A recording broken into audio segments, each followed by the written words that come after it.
our families and go overseas, not because we want to go, but because we are forced to go, because we can't make a living in this species. And this is sad.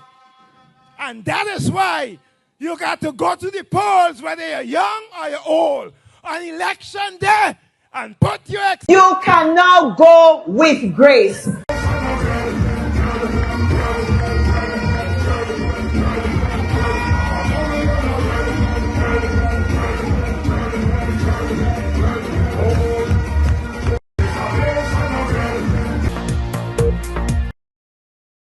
I was in opposition for 10 years, and at no point during my period in opposition, I became embittered to the extent that I refused to speak to anyone in the UPP. In fact, at that time, they used to say the most vile things about me. They made up stories, how I beat women, I broke women's hand. They say I was crazy, and yet still they were my friends. I mean, even the speaker at one point, whose delight was to, as soon as I say anything that she wasn't happy with, to suspend me and to drive me out to Parliament. Every time I saw her, I said hello. I said, Madam Speaker, how are you doing? To the extent, at one point, she said, you know what, I give up. She became my friend. I'll add here again, by may sound repetitive, to the extent she became the godmother of my son Prince. So I think I've shown them that, look, you don't have to be hateful to displace the government, you know. And if you are more issue-based and you're constructive with your opposition to the government, it builds confidence. I understand that sometimes it's difficult because people want you to toe party line. They want you to even promote lies that are generated from within the party. The nastier they get, the more I try to win more seats.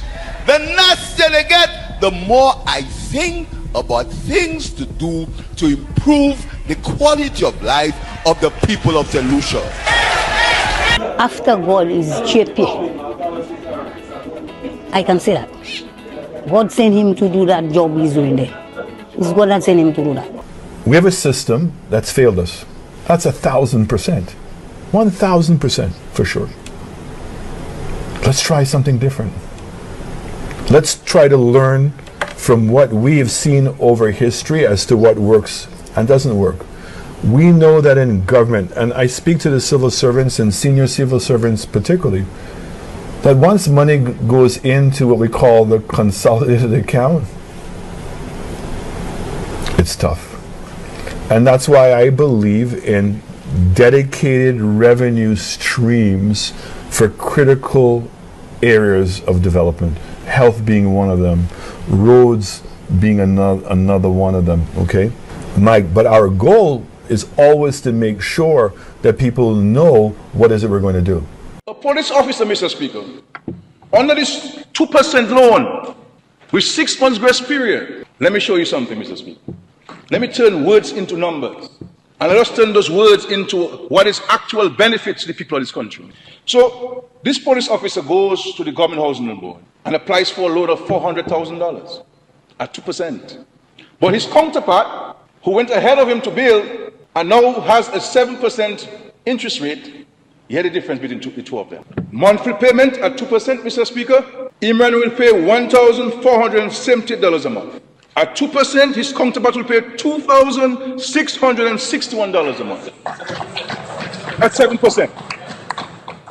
At 7%, his counterpart will pay $2,661 a month. Total interest over a 30-year period, total interest that he will pay is $132,252. His counterpart, with a 7%, Mr. Speaker, will pay $558,036.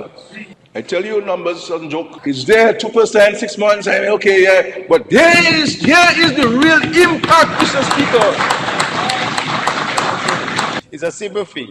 So we're going to get it right, start this process, and whenever the election call, I will still win in Margot anyway. Thank you.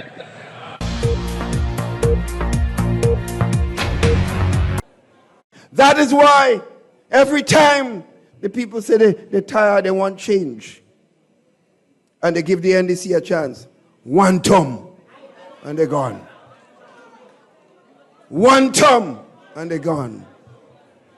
And I am confident, sisters and brothers, this time it's one term again, if they last a whole term.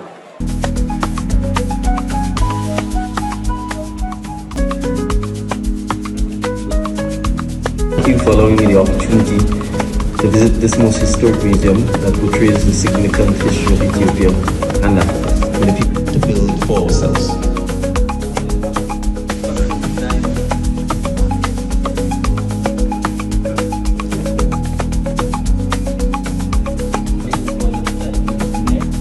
The government is not closing down Petro-Trin.